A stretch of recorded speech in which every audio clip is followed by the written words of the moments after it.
So now, based on this, what do patients want to know? What am I going to tell my patients who have these diseases? And I think the first thing everybody wants to know is, what is the name of the disease? And this turns out to be terribly complicated. Disease names are actually changing all the time, and it's often difficult to get a name that is good for the patient, understandable to the clinician, and accurate for the researcher. However, the gene name is usually only 4 letters. And so I like to make sure my patient knows that gene name, because that can be like an identification card for that patient in dealing with healthcare providers and learning about the disease. Just as an example, we study UMOD mutations. And when I started, it was called medullary cystic kidney disease, which was a very bad name and really did not describe the condition. And you can see the many names the disease has had. The official name is autosomal dominant tubulointerstitial kidney disease due to UMOD mutations. Wow, that's so long for patients to remember, right?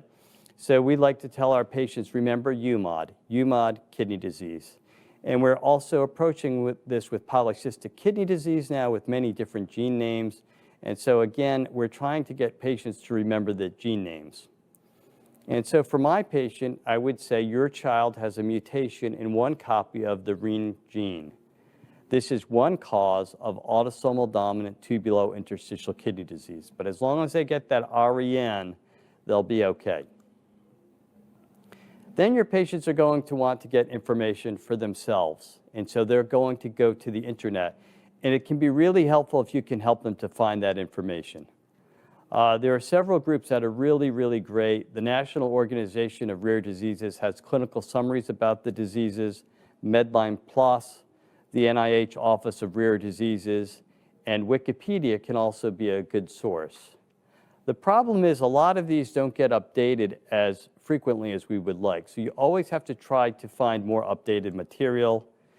And the other problem that we have is a small center. We have a lot of information, a lot of patient material about UMOD, MUC1, and renin mutations, but we're losing the battle in Google search results. So don't just stick on that first page of the Google search results. Try to go a couple of pages in and to see if you can find a group that's really interested in the disease that you're studying. And if any of you have mutations in UMOD, MUC1, renin, we would love to hear from you. You can email me. My email is ableyer, ableyer, @wakehealth.edu.